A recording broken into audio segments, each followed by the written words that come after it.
There we go. We're recording as we're progress. Kelly, how are you? Kelly, Good. how you doing today? Good, thanks. How are you? I'm very well. Thanks so much for speaking to me today, and thanks to Roger for setting this up. I really appreciate it. He's great. I was happy that he did it. Oh, fantastic, fantastic. So you have a book out, and you wrote this book with is it Caroline St. Clair? And Caroline St. Clair. And the name of the book is My Dad's Funnier Than Your Dad. And you're talking about your father, the late Tim Conway. Yes. God rest his soul. Wonderful, wonderful person. I never had the pleasure of interviewing your father, but I can name off some movies he was in and TV shows, of course, like McHale's Navy. So you decided to write this book. So what made you decide to write a great book about your dad? I mean, I'm sure he was the world's greatest dad. He was the world's greatest dad. And it wasn't something that I had thought about before, or I'm not a writer. I can tell a story, but I'm definitely not a writer. And that's why Caroline was so great. But every time somebody knew who my dad was or found out through somebody, either at work or a dinner party or whatever it was, the first question they would ask is, what's it like growing up with Tim Conway in your house? And this book is kind of what it's like, from little stories, lessons that he taught us, to craziness at the house. I have 5 younger brothers, so it was always pretty loud and chaotic. There's 6 of us only in 8 years, so we're all kind of little jerks at once. I hear you. And going back to some of your father's work, I mean, he was on the Carol Burnett show from 1967 till 1978, of course, and of course McHale's Navy. He was in that as well, and so many great shows. We'd be here until Christmas. And Yeah. what a wonderful comedian and actor at the same time.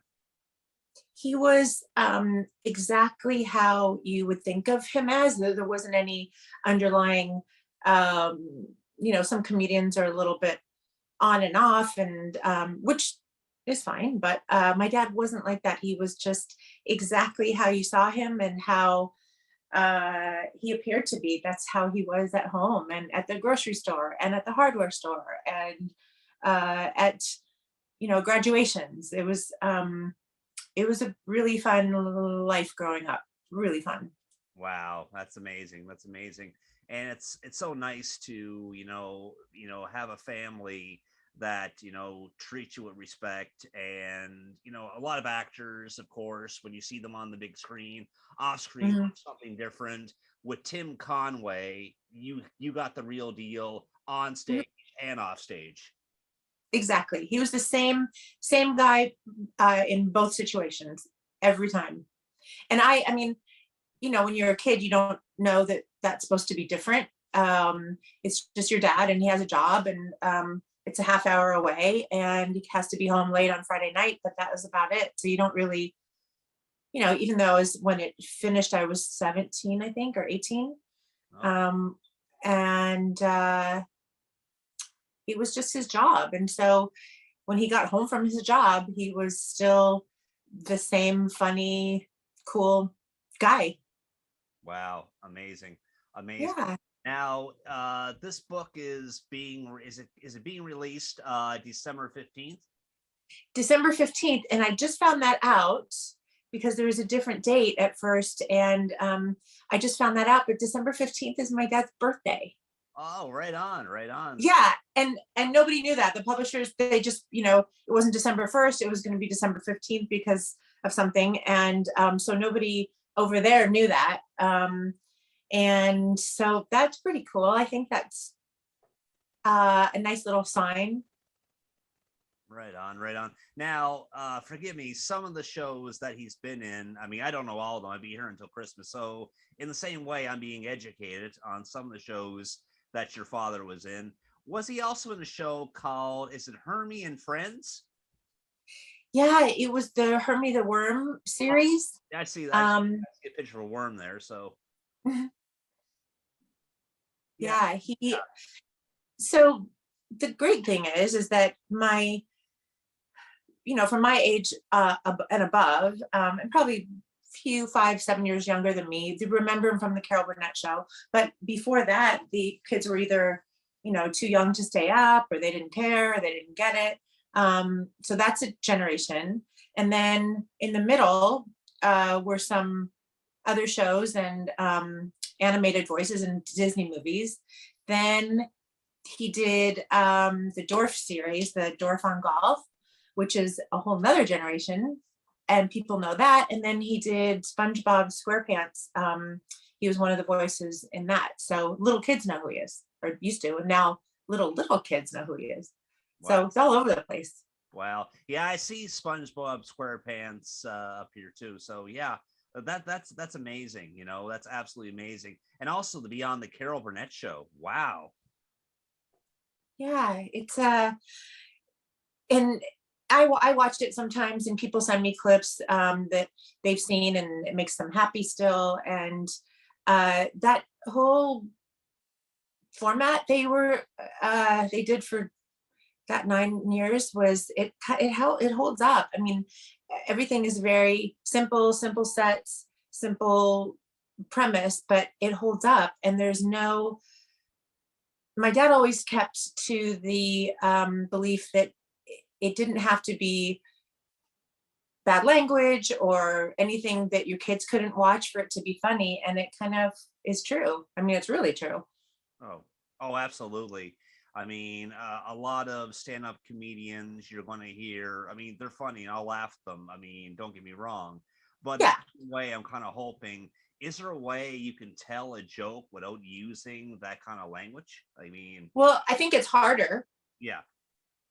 Yeah, I think it makes it harder because it has to be genuinely funny. You can't Mhm. get a laugh all the time out of that. But anyway, it's held up because I think everybody can watch it, and I have my friends' little kids that watch the Carol Burnett show. We'll show them a little sketch here and there, and they think it's hilarious because of there's my dad dressed as a lion, or an old man, or whatever he's doing. They recognize him, but it's I don't know. It's just simple, fun, clean humor that held up. Right on, right. And in the same way, you have a lot of your dad's traits. Like, I mean, your dad was a writer. Now, He was. He's a great writer. yes, exactly, exactly. And now you're a writer, and you're basically making your daddy proud by writing this book. I mean, you're doing your dad proud by writing this book. I mean, heck, I think I so. mean, he's up in the clouds now, looking down at you and saying, "Right on, Kelly, right on." I think so too. I feel that, and I think he would be proud. And I talk to him all the time in my head, and I think he would like it. And there's so many pictures in the book. The publishers were generous enough to let me, in the middle of the book, when you find, 20 pictures or so, I think there's over 100 pictures in it. Oh, Um, so it's a lot to look at. We have great pictures because there were photographers around a lot. Most of them my mom probably took. But there were some great photos. I have thousands and thousands, so it was hard to get down to the good 100, but that's something to see too. wow. Well, that's amazing. That's amazing. Now, Yeah. there's how many people in your okay, there's yourself, there's Tim Mhm. Fisher, there's is it Corey, Pat, Jackie, Jamie, my goodness, and Sean. Yes, but Jackie is the daughter of my dad's wife. So Oh, I get you. uh, I That's have 5 brothers. okay. Oh, five brothers. Wow. Wow, that's Yeah, amazing. That's amazing. Big yeah. family. Big family. They're good boys. They're like I said, we are also close in age. I'm the eldest, and then the youngest one only came 8 years later. So we were all right after the other, one after the other. Wow, that's pretty cool. That's pretty It cool. was a fun little team because we had 6. So we had a hockey team, we had swim team, we had everything that my dad planned. We had our own team. So all the neighborhood kids that would come over had to form their own because we had our own. So that was pretty fun. And it was always even on rides at Disneyland. So that's good too. Wow, that's pretty neat. And of course, he was in the Flip Wilson show from 1970 until 1974. So that's 4 years he was on that. And of course, Married Yeah. with Children, Scooby Doo. Wow, the movie Scooby Doo. Yep. Wow, Yep. my goodness. I mean, the Steve Allen show. My goodness, what show was your father not on? My goodness, that's pretty cool. There's probably a few that you have that aren't even on whatever list is popping up, because he had so many shows that didn't last very long. Someone thought they weren't funny, so they would pull the plug early on in the season. But he had a few of his own. Many. Well, many. Yeah. What's it called? Nerd Western. I'm looking at a Western here. He actually did. Now, mind you, all the shows that I'm naming, I didn't see all of them. No, but I have seen some. Was it Rancho or something? Rango. That's at 19. Oh my goodness, that show was like 50, almost 55 years old. Well, I mean, yeah, I think that was after McHale's Navy. And McHale's Navy really was his first job, besides the Steve Allen show, which was a variety show. McHale's Navy was his first real, weekly job. Okay, well, that's pretty cool. Yeah. McHale's Navy. I think I saw. Wasn't I'm trying to think.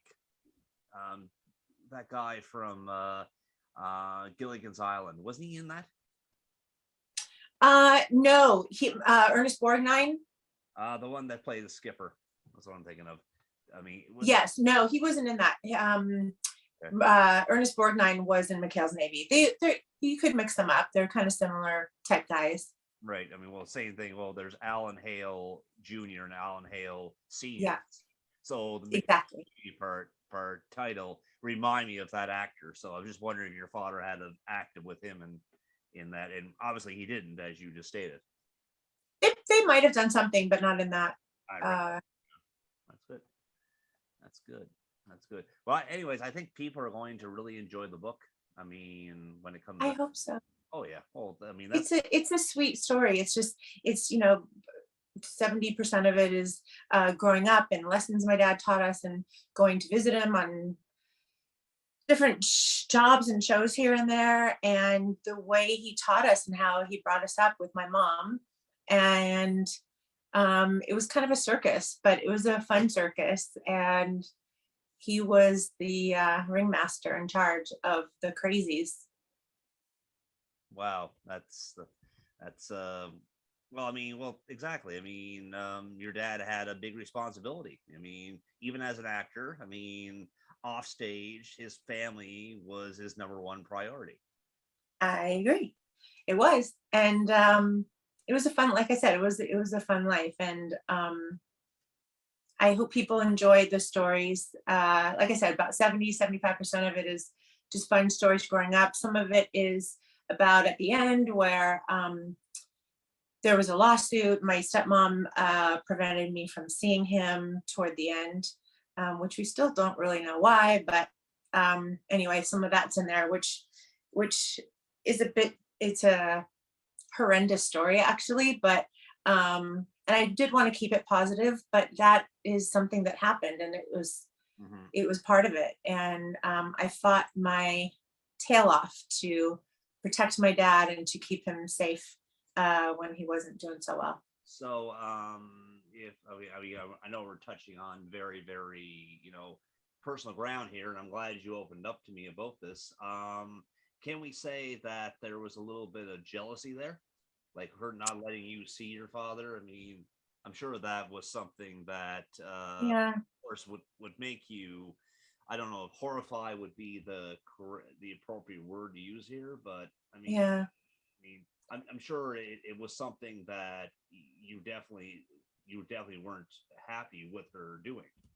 Well, I mean, my dad and I are so close, and she she knew that. I mean, she mentioned it to people, like, somebody